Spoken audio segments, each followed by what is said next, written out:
lot of shit going on right here, man. Alright, I'm gonna bring up your next comment. Give it up for DeeCee.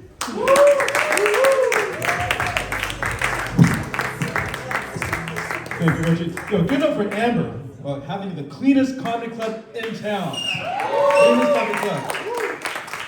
And I judge comedy clubs by the bathroom. It's not gonna be the cleanest bathroom I've seen in comedy shows. Because, there's some like sketchy ass places. I was at one last night, bar show, the bathroom was nasty. You look at the floor, have you ever seen the floor so bad that if you know that if you drop something, you ain't gonna bother picking it up?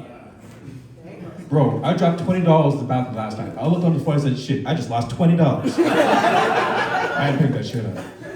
And it's one of those bathrooms which I had to go. I really had to go. My stomach's like, yo man, you gotta find something fast. I gotta take a shit.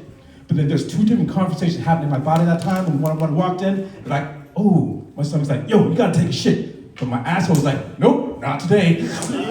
Closed right up. It's like, this is one of those bathrooms like a homeless person would walk and be like, nah, I got standards. I ain't gonna take a shit here. No. It's bad. It's bad. First time I actually ever had a hover. Ladies, I get it. Now I understand why you guys hover on toilets. I didn't make a mess on the seat, but I don't sit anymore on the toilet seat because when it's got bad, I'm doing squats now, I'm doing deadlifts, I'm doing wall sits. People ask, what are you working out for, man? You got a sport? Like, nah, shitty bathrooms, man. You don't understand. Some of these places you can't touch. Facts. Y'all wanna know how I kicked off my Black History Month? Yes? Parent-teacher conference.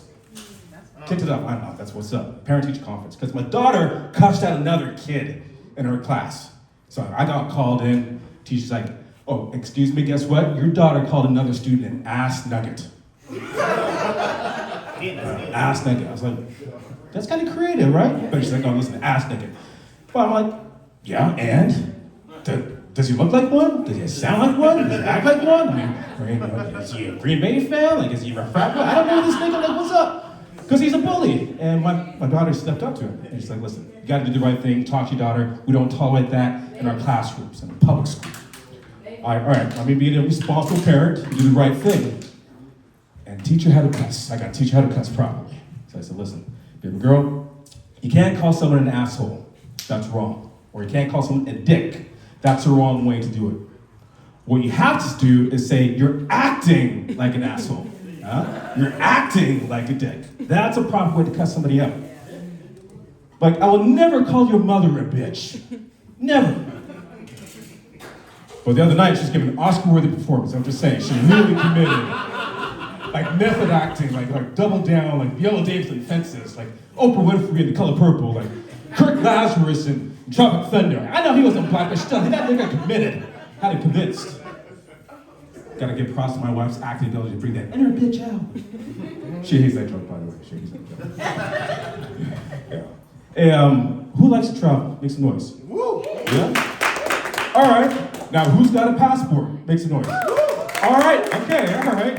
Every so often, I like to travel. Have you been out of the country? Hell no. I'm just saying that because I love traveling. I love it. And one of the most life-changing experiences took me out of this country to a place called Singapore.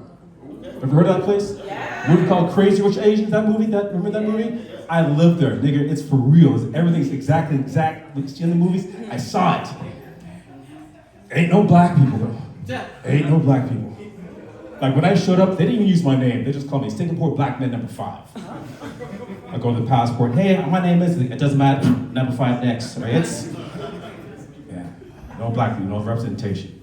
But it was safe. It was really safe. Here's how safe it was. One time in a cab, I left my phone in the cab, right? And I got out, and the cab took off. I was like, oh shit, I left my phone. And I panicked, because we all know our whole lives are on the phone, right? I chased out the cab, got my phone. And in that moment, I realized I was more panicked and freaked out of leaving my phone in the car than I had left my daughter in that car. I was like, if I left my daughter in the car, black girl in Singapore, I'd be like, man, don't bring her back. Don't worry, I'm just going for a joyride. Because you know how hard it is to kidnap a black girl in Singapore? You'll find her. I'm just saying. Yeah, you can bring a phone home, and turn it into a brick and jailbreak it. You can't jailbreak a black girl. I'm just saying, it's... Great experience, very memorable experience, but the one thing I hated about the experience was the wildlife. specifically the wild monkeys, because they used to have wild monkeys running all over the place in nature parks, right? Because I wasn't sure if they're really smart or really racist. I wasn't too sure. One experience I remember very clearly, because one wild monkey ran up. I was walking this park, there's one monkey, ran up, pulled my wallet out of my pocket, ran up a tree, on the branch, pulled my wallet pulled my card out of my wallet, put my credit card in his mouth, took my credit card back out of its mouth, put back my wallet, and threw my wallet back at me. I was like, how the fuck did he know I have bad credit? How did he know? Racist ass monkey. I know they don't see color, but fuck it, they see shade. I don't trust that monkey. Yeah. I remember being invited to a bachelor party at a strip club, and I reluctantly said yes. Reluctantly. Right. I said reluctant, not because I don't believe women should never be. I don't believe that women should ever be like what you call it again? Objectified. Objectified. Yeah, like women should never deserve to be objectified. Never, ladies, never deserve to be objectified. Y'all gotta deserve. You gotta earn that shit. That's something that you earn. Time, makeup. Yeah, but I said no because I was reluctant because for the last 15 years I've been a practicing chiropractic physician. That's what I did. So I'm semi-retired now. Semi because, well, I'm not practicing, but I still need the money. Like, I'm not successful. I'm here in front of you guys right now, so I'm just saying. But I went. I was like, oh man, because I can't take that professional hat off. It's on all the time. It's on all the time because I always want to help. So I'm at the front with my friends, and everybody was wilding out in the front row of the strip club saying, shake that ass clap, make it rain in this bitch, make it rain in this bitch. We're wilding out. I'm in the front row of the stands and be like, does she have scoliosis? She's got scoliosis. Because I want to help. And that's why I want to help. So everybody's throwing money. I'm like waving a $50 bill, like, yo, Cinnamon. Over here, Cinnamon. Over here. Come on. Get off my lap. Take a knee. First of all, great set. Do you remember when you're on the pole, Cinnamon? Right? And you're off the ground in the plank position, upside, you're totally naked, tits are popping, and you're holding on to the pole with some kind of crazy coochie section with no hands? Everyone was clapping, everyone went crazy. Do you remember, Cinnamon? Yeah, I noticed your pelvis was off by 2 inches, so it was off, out of balance. That means your core is weak, you're gonna have lower back problems, Cinnamon. I just want to help.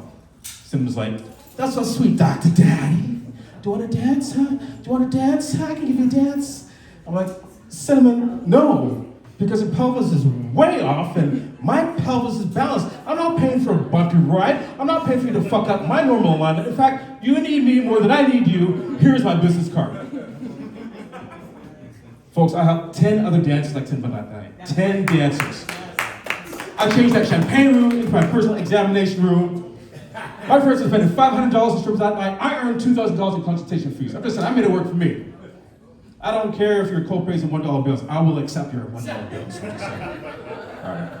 I'm gonna end on this, folks. My daughter was bullied at school, and she felt bad, so I wanted to make her feel good, so I took her to the American Girl store.